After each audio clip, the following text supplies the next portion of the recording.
Balam, qadırlı iyileşler. Bugün biz Washington hem Şvetsiya arada Amerika bilen Avrupa arasında bütün Türkmenler olup devlete halk hareketi hem de Erkin Türkmenistan radyosu şunun yalla Türkmen News birleşip bütün progresif yani Türkmen demokratik opozisyon protest hareketinin ağdaları hem katnaşıcıları olup birlikte 9. May gepleşimi geçiriyoruz. Bugün size ilk aytacakladığımız geçen uruşta en ulu dünya uruşu olan 2. Cihan uruşu dövründe vefat olan Türkmenistanlı yetkililerin hemmesinin bir yaltı yadigarlığına şu gepleşimleri bağışlıyor. Bugünkü çıkışımız Türkmen opozisiyasının, Türkmen demokratik opozisiyasının protest hareketinin birlikteki sonku dövrde geçiriyen en ulu hem seriyalayın çıkışlarının ilkincisidir. Sarık olsa bu çıkışlar yine de devam eder. Yine şu çıkış tamam olundan sonra yine de sonra birazcık Amerika vatulyen 11.30'dan 10.30 aralığına Aktam'ın önünde de yine de bu çıkışlar devam eder. Hazır olsa bizim ilkinci çıkışımız bir ağdalayan topardan Washington'da призоне политик о Туркменистан. Свободу политзаключенным Туркменистана. Свободу. Yine hazır siz görüşünüz yali Murat Kurvanov bu protest çıkışını atışa Türkmenistan'ın Washington'daki ilçikanatının önüne Türkmenistan'ın siyasi sorunlarına yatan biğuna adamlar koy vermeli. Türkmenistan'ın türmelerine siyasi tarafından yatan adamlara azatlık. Свободу туркменистанцам, туркменским политзаключенным, незаконно осужденным в Туркменистане диктаторским режимом Бердымухамедова. Свободу туркменским политзаключенным. Yine eşitişini diyali Hazır Murat Kurvanov devlete halk hareketinin başkanı bu protest hareketini açıya hem de Türkmenistan'la ilkinci novatta siyasi tutsavları azatlığı koyvermeyi talep ediyor. Hem de beyleki ne hak türmelerde ne hak basılıp yatan Türkmenistanlı adamları Türkmenistan'ın gражданlarını hem tutsavlıktan koyvermeyi talep ediyor. И находятся в тяжелейших условиях в тюрьмах Туркменистана. Ol Türkmenistan'ın türmelerine adamların ölen ağır yadaylarda saklanayanlara gidiyor. Bigune, köplenç bigune adamların. Незаконно осужден. Я расскажу краткую автобиографию его. Его пытались, к нему пытались применить уголовные дела, которые он не осуществлял. К нему применялись физические насилия, пытки, угрозы. Но несмотря на это он не сдался, он стоял на своем и говорил, что он не виновен. Несмотря на это, его посадили на более 20 лет. Он просидел в тюрьмах, в разных колониях, в нечеловеческих условиях. Находясь в тюрьме, он помогал находящимся в тюрьме людям, защищал их права. Он спасал людей. Он спас в последний раз одного таджикского заключенного из Таджикистана, который просто умирал. Он это оттуда дал информацию, и там в тюрьме, перед администрацией тюрьмы ходил, ходатайствовал за этого человека и спас его. Этот человек без воды, без еды умирал. Вот так он только за последние 2 месяца спас одного из тюремных заключенных. Кроме этого, там он пытается защитить права всех заключенных. У них там нету никаких прав, никаких элементарных условий для содержания. Тем не менее, диктаторский режим везде, во всех платформах, международных площадках, везде, в ОБСЕ, в ООН, в Женеве, в Вашингтоне, в Нью-Йорке, везде он хвалится тем, что он не имеет политзаключенных, что у них все люди, которые сидят в тюрьмах, находятся в хороших условиях. И вот такие условия, Murat Kurvanov tutany Türkmenistan'ın cevapkar yolbaşçılarının halkara forumlarda olar bizde türmede hiç siyasetçiler yok, biyune bakın adamlar yok deyip halkara cemiyetini ağırlığa salyalar deyip şular yani getiriyor. Азат Исаков, Мурат Авезов. До сих пор неизвестна судьба Фархада Мейманкулиева, которого режим похитил из Турции и скрывает. Ни турецкое правительство, ни туркменское правительство не дают никакие данные. У нас нету подтвержденных источников, где находится Фархад Мейманкулиев. Мы не можем сегодня подтвердить, жив ли он, не жив ли, где находится. Вот так вот диктаторский режим устраивает геноцид против своего народа. Yine Heather Murat Kurbanov siyasi vekilleri öğretimlere basılan Türkmenistan'da türmelere atılan adamların çevirinin altlarını tanap geçti. И находится Руслан Митиев, он главный редактор журнала Turkmenews. Я слово представляю ему. Здесь мы все собрались для поддержки наших туркменистанцев. Birlemeli zat yine şu protest çıkışı Edil Türkmenistan'ın Washington'daki ilçihanatının önüne bolup geçiyor. Ama ilçihanan işyerlerinin gayrati yok. Çıkıp öz illeşlerinin yanına durmağa, olar bilen gürleşmeye, oların bu adaletli çıkışlarını gollamağa, oların hiçbirinin goğunu ısan yok. O tayda ilk bilenem Meret Oradov gidilen oturandır. Meret Oradov'u men goğutanayan 84. yıldan beri o adam mıdama dine öz peydasına çapıp gelen hemen sonki yıllarda eden o gruplarının hasabına Amerika'da 6 milyon dolara villa yani köşk yarı zay satın alan bir oğri tezat. Это бесполезно и безуспешно. На самом деле это не так. Каждый раз, когда поднимаются их имена, кто-то в Ашхабаде начинает ерзать. Иджаб Ашхабад'da. Поэтому мы будем стоять до конца, мы будем стоять до тех пор, пока все эти активисты не только не выйдут. Yine Heather Ruslan Mehtiyev çıkışı diye yanlışmasam. Им будет компенсировано и моральный, и материальный ущерб за то, что они годы провели в туркменских тюрьмах, на самом деле желая своей стране только процветания, благополучия, желая изменить свою страну. Но этому режиму такие люди не нужны. Этот режим таких людей прячет в тюрьму. Мы против этого, и мы требуем их освобождения. Спасибо. Ruslan Mehtiyev öz çıkışına ne hak türmeye basılan siyasi tutuların kaydan hay goy görünmeni, adatlı görünmeni talep ediyor.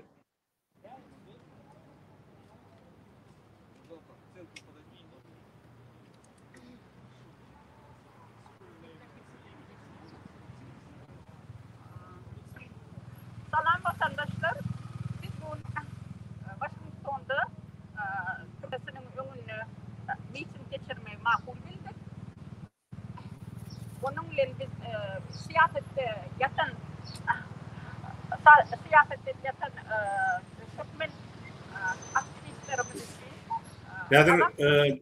için Türkmenistan, Demokratik Vatan Türkmenistan Halk Hareketi'nin Amerika'daki cevapkar vekili Nurcan Füzer çıkış ediyor.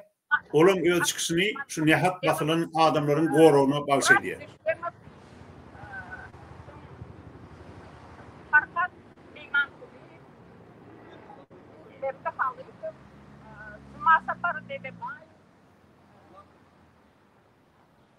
Allah yine de yani 40 oğlanlarımız siyasetten yatıyor. Yani Stuyven yüzlenmek isteyen, ben Türkmenistan'ın prezidentiyim, değişinize uğra siz uğurlar, otursunuz otaydı. Halkın yazdığına sereden yok. Halk işsiz, güçsüz. Bu sesini çıkar. Siz menfaatınız için her zat yediğiniz. Biz siyasetten yatan Türkmen, Merdan, Kahraman oğlanları adatlığını talep ediyoruz sizden. Bir de Özbekistan'ın diktatör Mirzoyev'u yüzlemek isteyen Cuma Sapar Dedebayev'de ne istediniz? Siz onu Türkiye devletinden uğurlap kaçtınız. Bir de 12 yıl ona türmeden yani ceza kestiniz. O oğlanın azatlığını talep ediyoruz. Şoltanna Cuma Sapar diýýärdi adı Agdalya. Cuma Sapar diýýärdi bu Türkmenin gahrman oğullarının biri.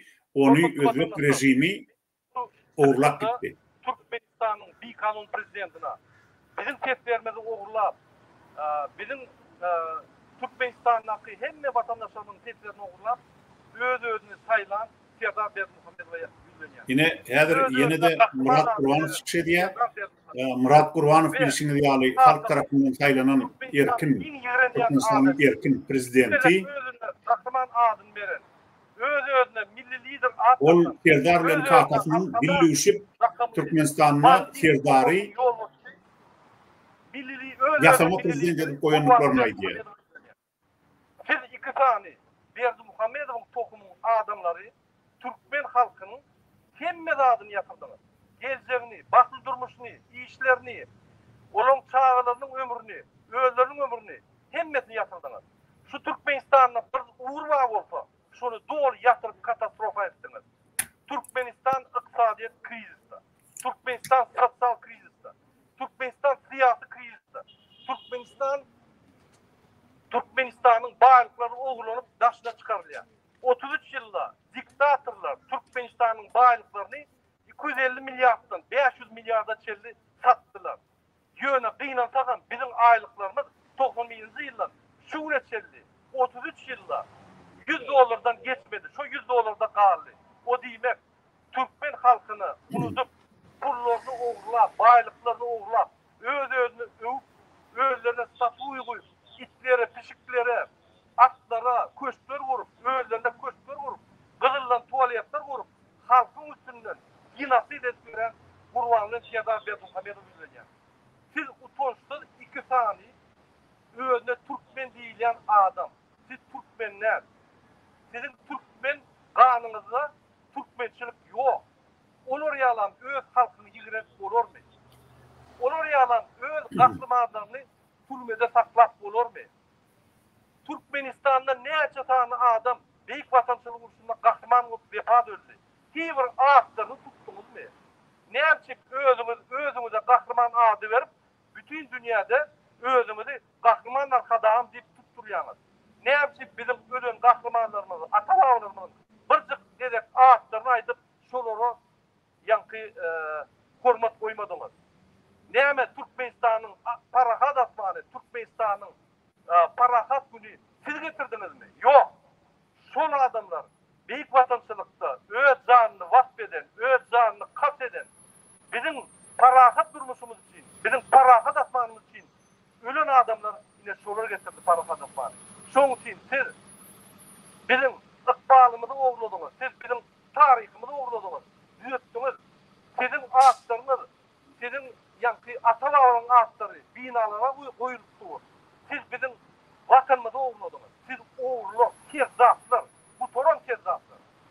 Sen özüne prezident diyen mi olsan, sen özüne milli lider diyen mi olsan, sen halkın 45% daşını getiriyor. İllegal olup getiriyor, kıyışıklar gör, ölüp diyor. Hiçbir strafofkası yok, yarına doğum adası yok. Ülse cesedini getirdiler oklar, doğum adasları. Utunsuz iki tane bihaya, gödök, kanun bozayan, konstitusyon üstünde taz edip gören iki tane kelleti giden idiotlar. Biz sizden yadadık. Kurbanlık bayramının birinci gününü biz sizin iyidimizden geliyor. Biz size yürüyüşe sorular koyuyor. Siz şu sorulara halkın önüne cevap vermedik. 33 yılda diktatura halkın önüne bir gerek cevap vermedik. Eğer de şu sorulara cevap vermeseniz siz iyi işte boy verilen ulu kemçilikler için konstitusyonu gödek bozanı için işinizden ayırıyor sizi ve sizi cevapkarşılığı çekiyor. Yine kurbanlık günün birinci gününde saat 10'dan 10'a çelli sizin cevabınızdan alışıyor. Demokratik opozisiya size ofisyalna sosyal medyanın hem yerinde ve bütün dünya hatlar yazıp size sorular oluyor.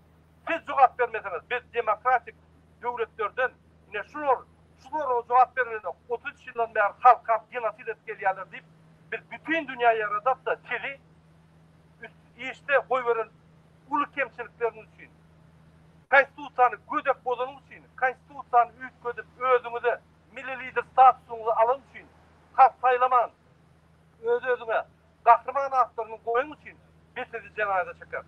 Oğurlan pullarınız, doğru arkadaşlarınız hemmetini bir-birden tutmalar. Siz iki zatlar indi cevap vermeyene vaktiniz geldi. Men sözü yine geçiryen Leyla. Yine hazır yine de bizim Amerika'daki demokratik protest hareketine katnaşan illeşimiz Leyla Muzaffarova söz veriliyor.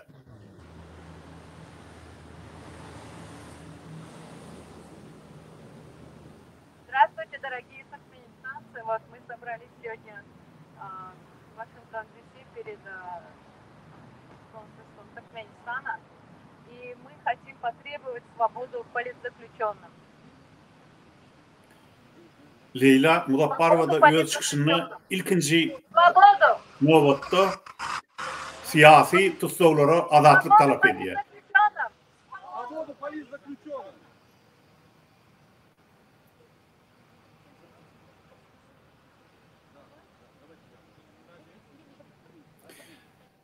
Murat Gurbanov yani öz çıkışını açık koyduğu bir problemani Serdar Berdimuhamedov bilen Gurbanov Berdimuhamedov'un cinayetkar adamlardığını hem de onların tizden tiz işten ayrılmağını kazanmağının zerurduğunu aytdı.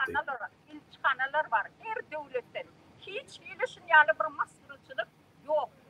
Yani bir miting etken hiçbir devletten adam yok.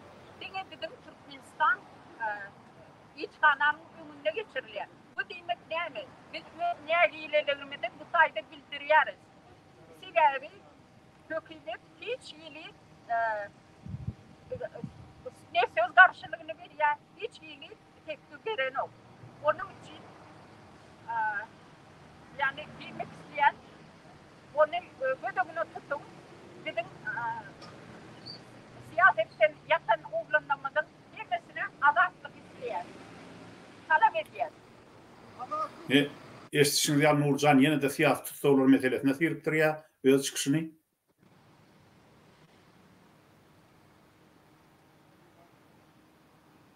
Hormatly vatandaşlar, yine biz hazır Washington'da Türkmenistan'ın elçihanasının önüne geldik. Yine hazır biz sizin yine gözün önünüzde Türkmenistan'ın elçihanasının yolbaşçısı olan Arazov Meret Bayram söylenecek oluyor. Cenab Orazov Meret Bayramov Türkmenistan'ın elçihanasının yolbaşçısı. Biz size karşıya çıkın da bizimle hürlürsün. Siz Türkmenistan'ın özde milli lider diyen arkadaş makamlı Kezzab'ın Washington'daki vekili. Siz Türkmenistan'ı başbakan Berdimuhamedov'un özde prezident hükümüne paylaştıran Berdimuhamedov'un vekili. Çıkın da bize cevap verin. Bizim bize sorumuz var. Bizleri sizinle oturma, ordun diye. Vakti geldi. Siz Amerika'da Demonstrantlar Meret Oralov'un yani Türkmenistan'ın Washington'daki baş elçisinin çıkıp cevap vermeni talep ediyor. Ama Meret Oralov ölse de çıkmaz. Meret Oralov'un eden cinayetleri Kekirdek'ten o üniversitenin rektörü ka 92 yıllarda 93 yıllar o şu dövrlerde Niyadov'a hizmet edip üniversitetten ehli progresiv fikirli muallimleri okudan işten çıkaran adam. Oğru, kezzap olmadı ama şu rejime hizmet edip gelen adam. Şunu söyleyeyim, o elbette bir açık bularyalı diskusiya katnaşılan çıkılan bilmedi.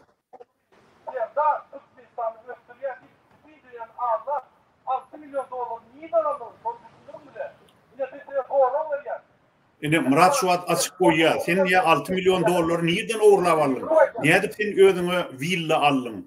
Kaşan cay aldın? Köşk aldın? öz vatanına, öz halkına karşı tezahürünü edin. İki saniye. Tezahürü orada bütün dünyanın ağla yani sorun ilk tanıdım. Yolunu edip geliyor. Yani bütün dünyanın ağlayan Türkmenistan bu dünya devlet hem de Ne şu goýlayan soralan her birinin ören ulumanysy bar. Miret Muradov rejimin yüzünü ýuýar. Washingtonda oturup bütün dünýäni allaýar. Bizimine gülýal döwletimiz var. Hiç ýyl adaletlilik ýok geçemekdi.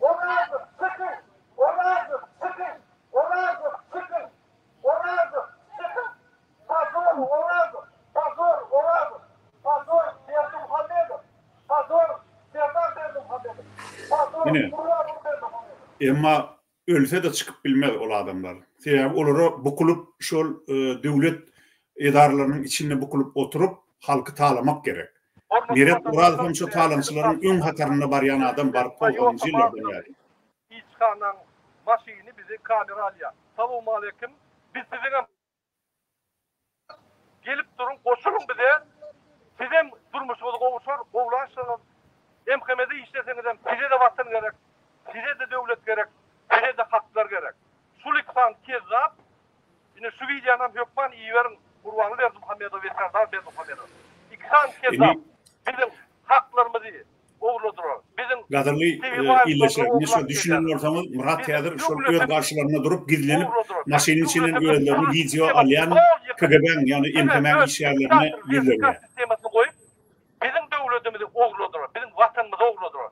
Indi Aşgabat şäherinden gowurlajak bolýarlar. Aşgabat şäheriniň arkadagy degişli arkadak şäher etjek bolýarlar. Men Aşgabatda ýaşaýan adamlar üzlenýär. Biz Aşgabatda köp ýaşadyk. Biz Aşgabat diýip muňy gelýärdik. Indi Aşgabat şäheriniň adamdan gowurlajak bolýar. Kezzap arkadak Aşgabat şäheri arkadak şäherine goşup onu bir kiçik mikrorayon ýa-ni rayon etjek bolýar. Köpedağ etrafy ýa kiçik etraf etjek bolýar. Aşgabatdyr, Aşgabaty bir gidiremen. Watana inni yitirdik. Aşgabaty bir gidiremen. Galyň inni, boldy inni. Ýok edeli bular, tutuly. Gurbanyň birinji gününe üýşeliň de şular tutuly. Boldy inni. Wagty geldi. Doğrudanam gadyrly illeşler şeýle nimeler gelýär, habarlar gelýär. Häzir Atalogul iki kelleli prezident, iki kelleli ajdarha Aşgabat şäheriniň paýtaht statusyny ýatyryp, şu paýtaht statusyny arkadaş şäherine berip, onu öz atlaryna geçirmek isleýänlikleri barada şeýle habarlar gelýär. Şoň üçin hem siz aýak üstünde bolun, ulukdaş bolun, bir-biriňiz bilen gürleşin, hemem Türkmenistanyň paýtahtynyň adyny ýitgetmäge ýol bermäň. Biz başary ýurtda ýaşasagam bu taýdan göreşýär. Sizem ýurdun içinde Türkmenleriň her biri näme edip bilse etmeli. Diplomatik maşyny orkadan terden adamlar. Diplomat maşyny. Aha. Yine maşynyň arkasyna häzir bolar. Lütfen. Biz ýanyna bar video çek bilen dok. Ýanymyzda yine polis nimämiz bar? Polis ýany. Awa. Yine şular gapa çykman, gorkup gapa çykman. Bizim forumumyza jogap berilmeýän gorkup yine şuraya video ýerýärler we bizi video kamera alýarlar. Ana görýärmi şu ýolun doğrayını şolar indikasiýa edin. Yine şu ak maşynyň ýerinde. Awa. Murat şu ýoluň aňry ýüzünde duran maşinler dämi şol? Awa, ýoluň aňry ýerinde ak maşyn duran, şoň arkasyndaky maşyn, ana tara maşyn häzir görkezem.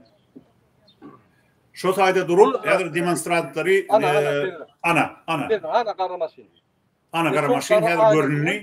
Ýa-ni video kamera bilen alýarlar. Salamu aleykum. Gurbanly Serdar Kezzaplara salam geçirin bizim adymyzdan. Hormatly watandaşlar. Görýänmi? Gidilenip şu taýdan video alýarlar. Kimler gatnaşýar, kimler protest hereketine gatnaşýar, kimler çykyş edýär, şonu durup şu taýdan video alýarlar. Alsınlar elbette şu Türkmen halkynyň hemmetiniň gorkup oturmaýanyny görsünler. Aslında Türkmeniň içinde gorkoklar az, ýöne gynansaňam şol gorkoklaryň hemmeti ýadyr häkimetde jemlenni. Basym halk ayagy alyp şol 5-10 sany bir oýnam gorkok zanniyaman ogry adamlary başyndan aýlap urar.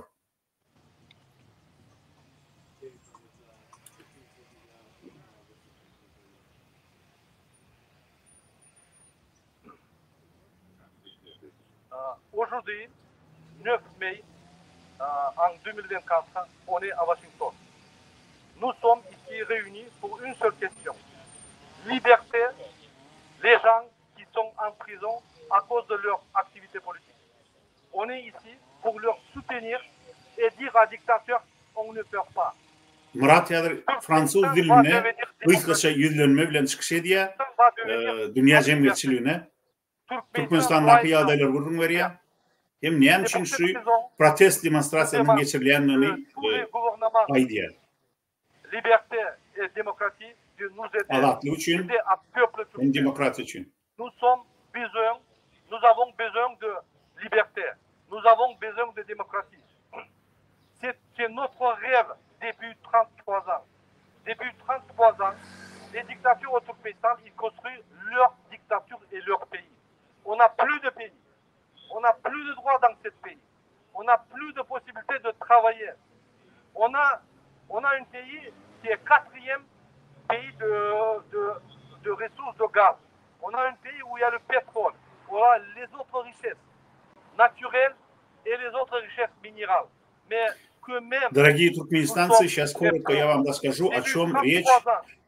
Вот в эти минуты как раз перед посольством Туркменистана в Вашингтоне туркменская демократическая оппозиция проводит свою объединенную протестную акцию, в которой участвует в основном ДВТ, это демократическое движение Туркменистана, демократический выбор Туркменистана, потом радио, ТВ-радио Эркин Туркменистан, Свободный Туркменистан, а также Туркмен Ньюс во главе с Русланом Мятиевым. Мурат коротко на французском языке сейчас выступает с резюме этой протестной акции. Il a déjà dépensé 5,7 milliards de dollars. Tout l'argent ce qu'il va traiter au monde, il va dépenser pour construire son ville Arkada. Мурат в своей речи отмечает, что Мерет Байрамович Уразов, который давно уже с 90-х годов сидит главным послом Туркменистана в Вашингтоне, оказался воришкой. Он несколько лет назад купил себе виллу за $6 миллионов. Как известно, на зарплату, если это честный человек, на зарплату посла невозможно даже за всю жизнь собрать $6 миллионов.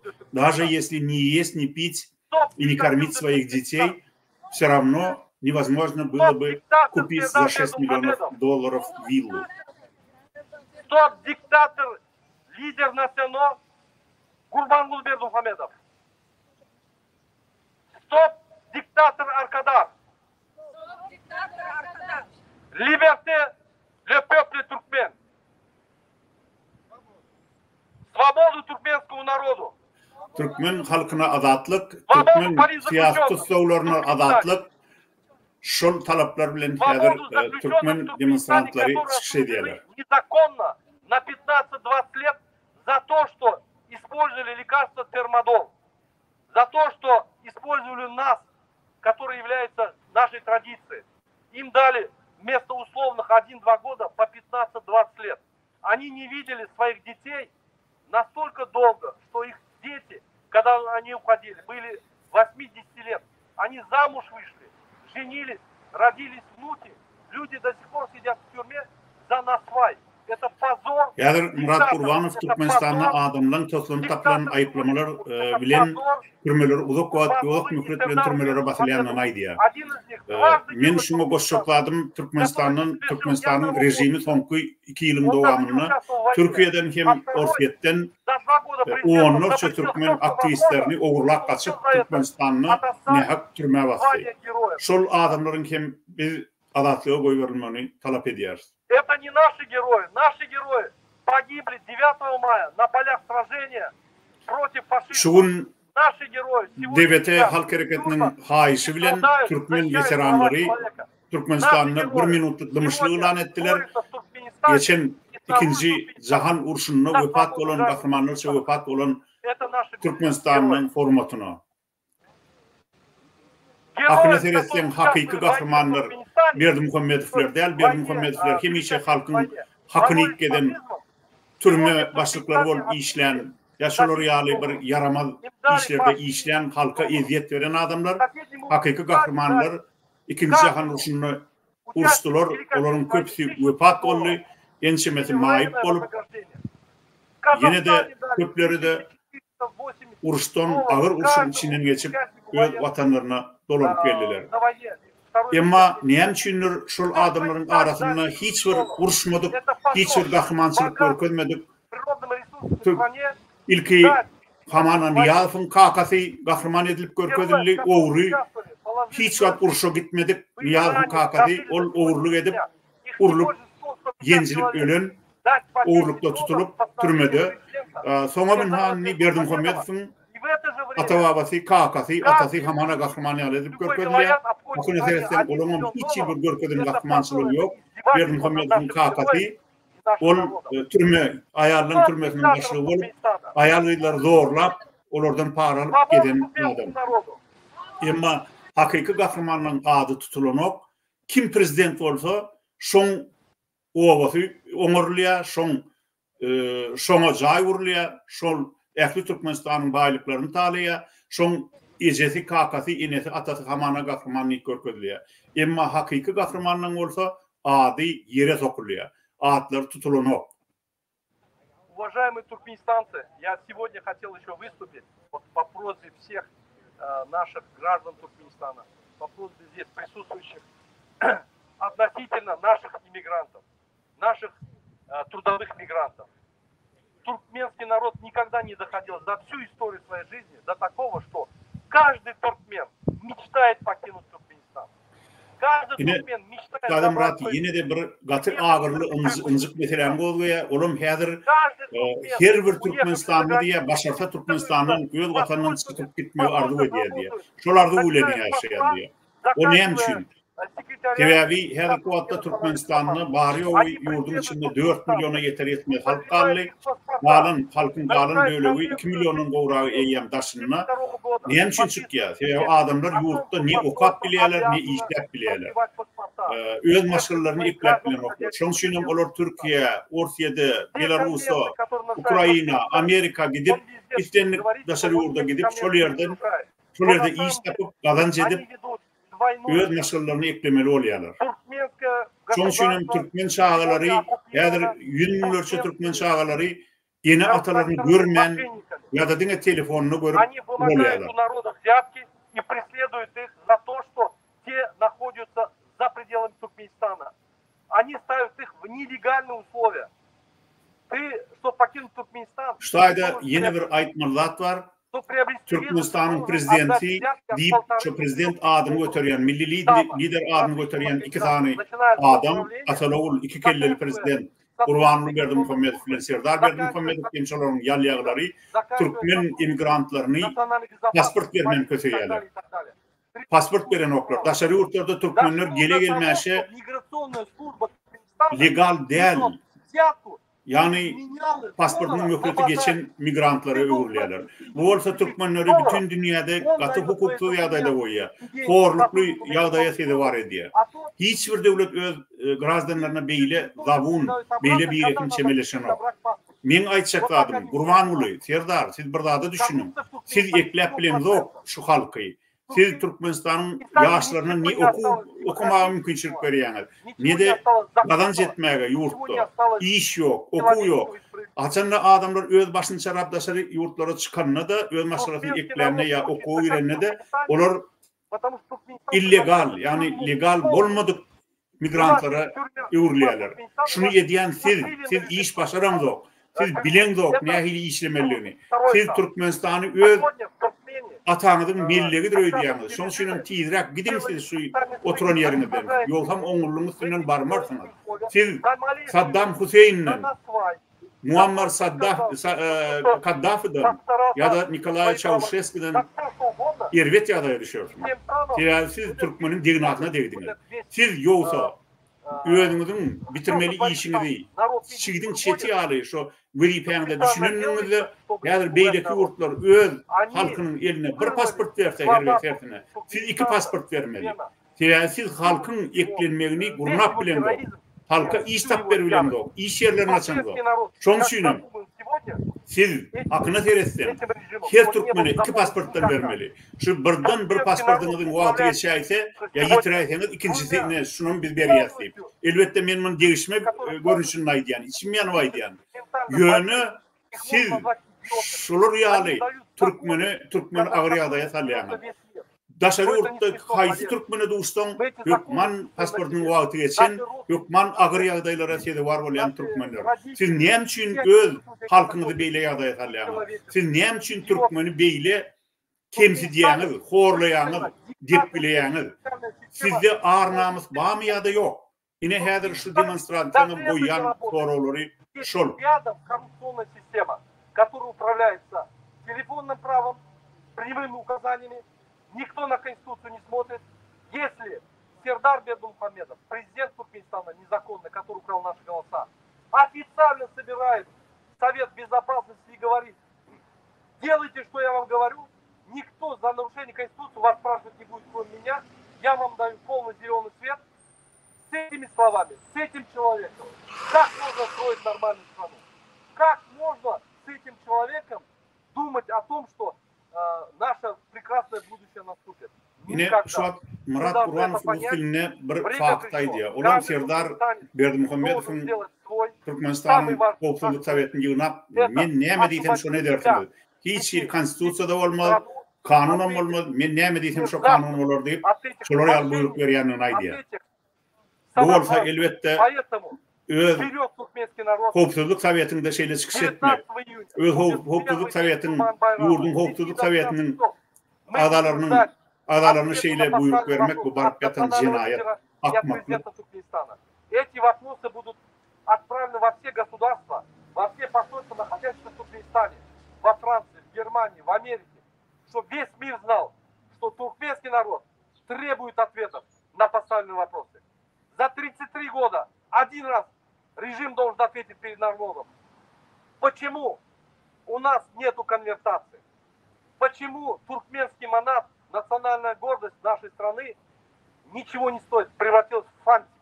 Почему существует курс доллара 3,5 за 1 доллар, 3,5 маната и одновременно черный курс 20 манатов за 1 доллар? Почему по черному курсу можно все что угодно сделать, а по официальному курсу ничего нельзя сделать? Даже поменять валюту нельзя.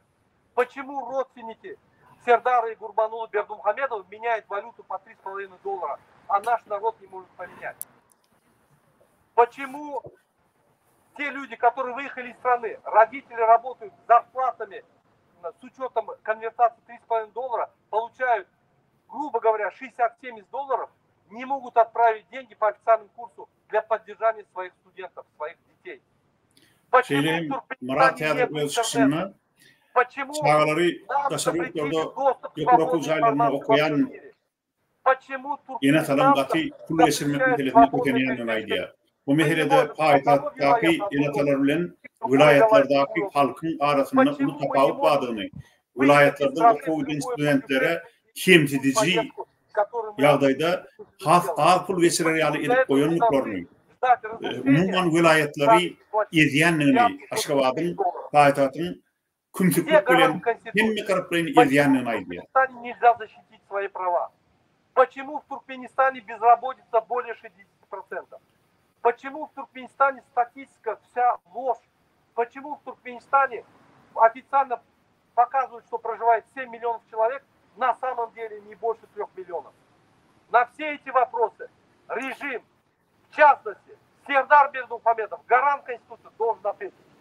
Он должен ежегодно отвечать перед народом. На сегодняшний день, за 16 лет правления Гурбангулы Бердымухамедова и за 2-годичное правление Сердара Бердымухамедова они ни раз не ответили на вопросы наших граждан Туркменистана. Не проводили ни прямые эфиры, ни разу не встречались в прямом эфире с народом, ни разу не проводили собрания, ни разу нигде не выступали, ни разу не давали интервью, ни разу не рассказывали о своих планах, ни разу не рассказывали о планах развития Туркменистана. У них даже план развития нету. Украли план развития Туркменистана у Алиева, напечатали по-туркменски. Если спросить у Сердара Бердымухамедова о плане развития, он не владеет никакими цифрами. Он даже статистикой не владеет. Он даже не знает, что он хочет. он смотрит в рот своего отца Гурбангулы Бердмухамедова, который за занавеской большой сцены управляет страной, постоянно курит наркоту, постоянно балуется с молодыми девочками и позорит нашу страну. Вот на эти вопросы они должны ответить. Ni gıysgaça Murad'ın häzirki çıkışının netijasini aýtsaň, ol häzir halkyň gahar adamyň joşanlygyny, hemde halkyň öňüne jogap bermeli boljaklyklaryny ýasa diýe Ataloglu. Yeniden Uğurcan Fizer çıkış ediyor. Ana onda siz prezident olsilersiniz. Böyle kaçıp yazdım dedi. Sizde hiç almaz. Kaça bu olmuyor. Yani halk bilen işlemelisiniz. Halkın en problemlerine siz çözmeli. Eğer siz doğrudan prezident olayan olsanız. Yani şimdi biz yadır Kapitolyan önüne gideceğiz. Şu ilçanın önünde sonlandıracağız. Inni bu taýda Türkmenistanyň Washingtondaky ilçhanasynyň öňüne geçirilen demonstrasiýa, protest aksiýa soňuna goloýlady. Inni demonstrantlar Kapitola, yani Akdamyň öňüne bararlar. Наших каналов и наблюдающих за нами. На этом мы заканчиваем наш первый митинг, который проходит сегодня напротив посольства Туркменистана в Вашингтоне. Вот, пожалуйста, за мной стоят. Мы постарались обратиться к послу Туркменистана Аразу Умерет Байрамовичу, коррупционеру-мошеннику, который украл у туркменского народа $6 миллионов, купил себе здесь недвижимость, не выходит, прячется, который не продлевает паспорта туркменистанцев, тем самым нарушает все конвенции, подписанные Туркменистаном, который представляет диктаторский режим в свободной стране, которая является первой демократической страной мира.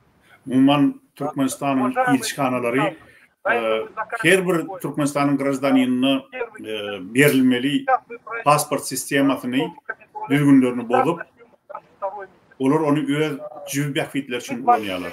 Ýogsam birinji edil soran wadyna dokumentlerini tapşyran wadyna islenlik grazdanyn ýurdun grazdany täze pasport almagy hukukly. Daşarutlarda dowlan çağalaram pasport alıp bilmeli. Türkmenistanyň degişli ýurtlardaky ilçhanalaryna ýöne goýnansam halkyň bu hukuklary rehimsiz dep bilenip gelinýär.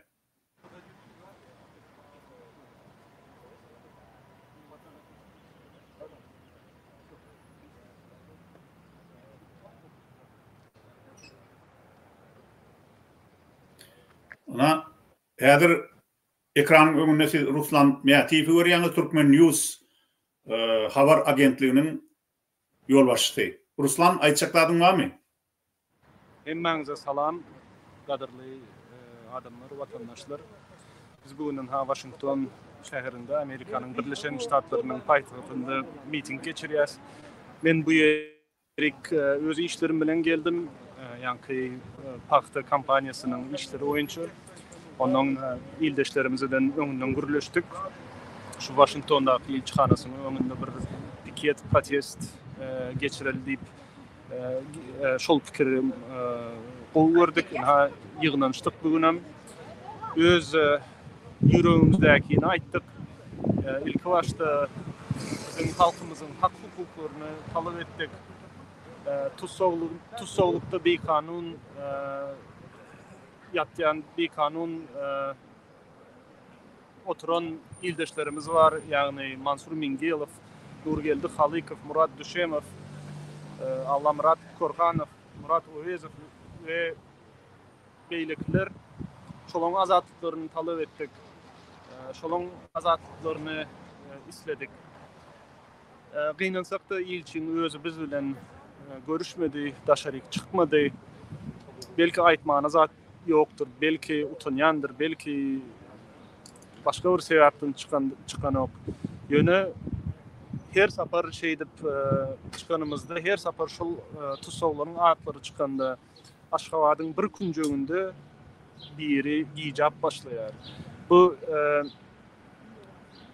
başta seredeninde bir biderek iş diýip pikir edip bilýänsiňiz, ha çıktınız bir 5-6 adam olup şu il çıkanan önünde hiç hili peydası yok, zadi yok deyip fikir edensiniz. Yani bunun tesiri bardır.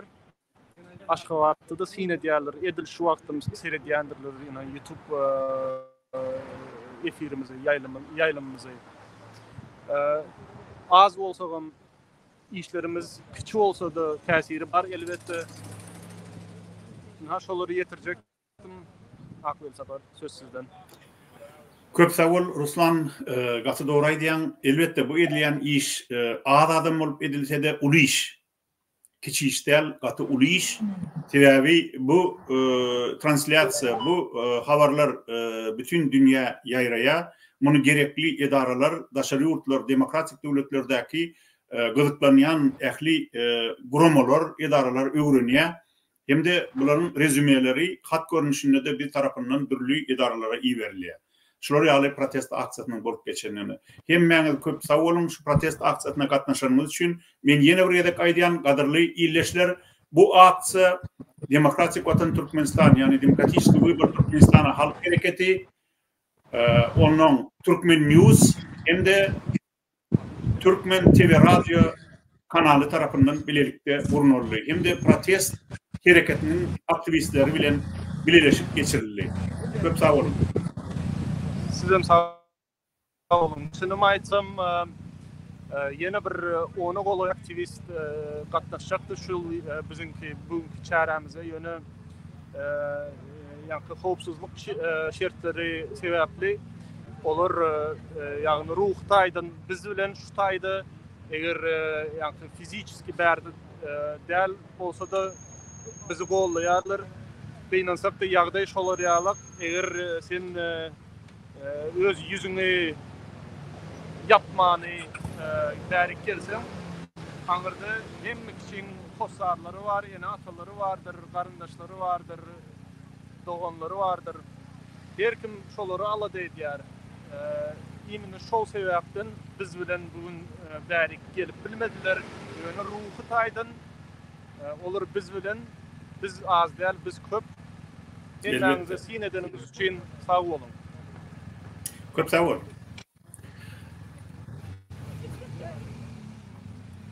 Assalamu alaikum. Vatandaşlar men Leyla söz berýän Akbil Sapar. Leyla Narjana Pawdi. Köpden bäri bular maşgala bolup gatnaşýar protestler. Doğru. Amerikada protestler başlan fundament koyan adamın biri ine şular. Şu maşgala yaman köp Türkmen halkı üçin hereket etdi. Türkmen halkı ýadynyň çykarmady. Hökman belläp geçer bulun ýa-da edem işleri boýunça.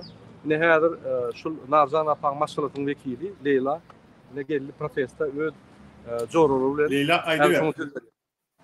Salam aleykum Sapar. Salam aýdyber.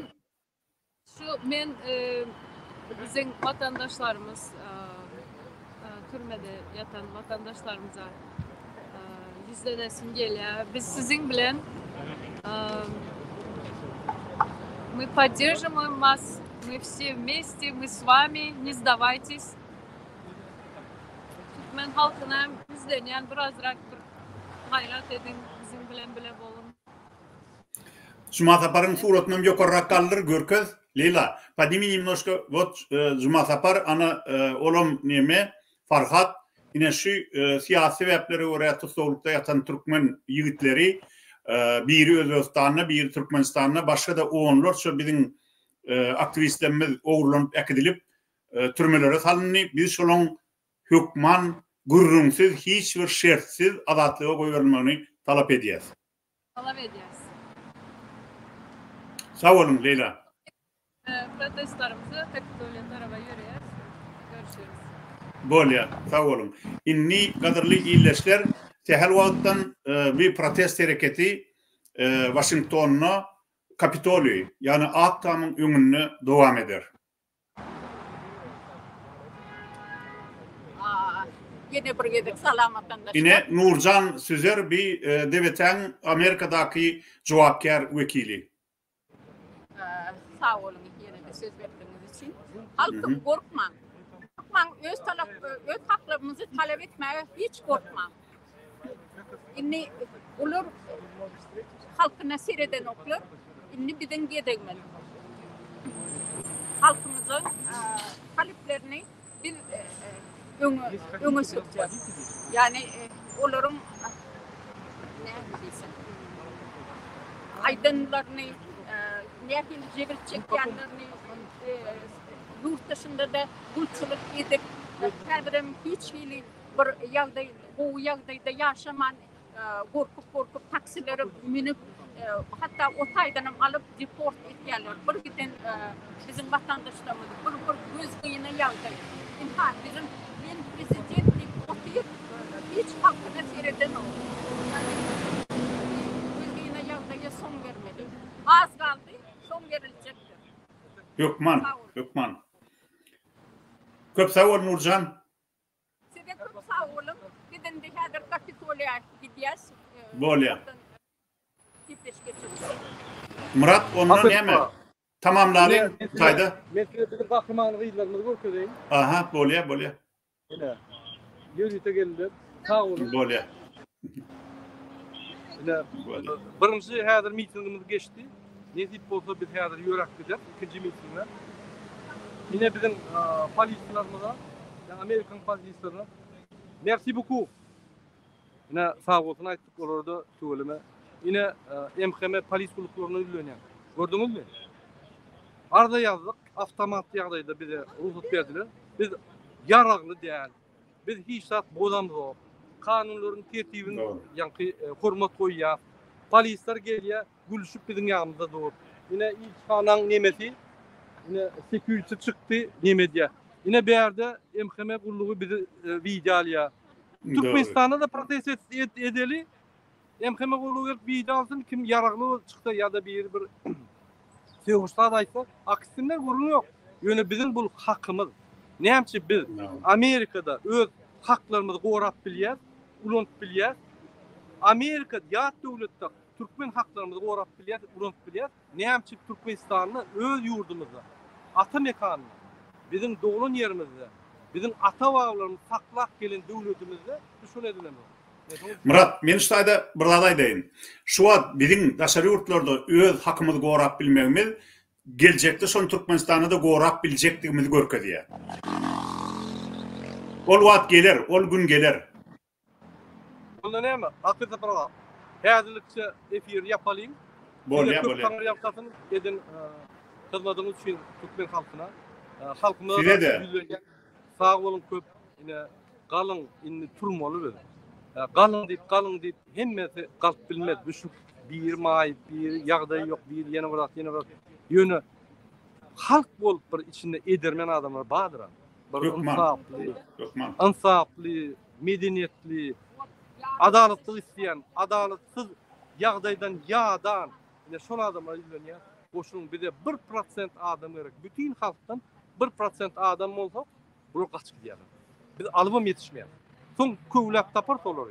Ýöne gelin düýlerin Türkmenistan'a, gelin Türkmenistan'a toýlap, birenip, bir-birimize hormat koyup, medeniyetimizi ötürüp, bütün dünyada ösün döwleti Türkmenistan'ı tanıştırıp, avraya alıp şeyle yaşamak.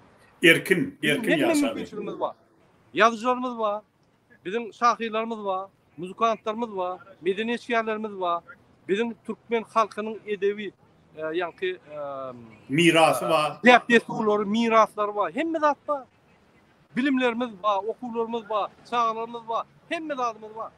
Bir iki saniye özünü urumlayan, tüpük, büyük ol bizim yolumuzda dur. Gelin şunu kıra ayranayım da yörelim onu. Yine şunu biz çağırıyam. Bu hükman şeyle olur. Onun neyme? Şunun ulen bu toriyat, hormatlı vatandaşlar, inlik yapışkır için çelini sağ olun. Sağ olun.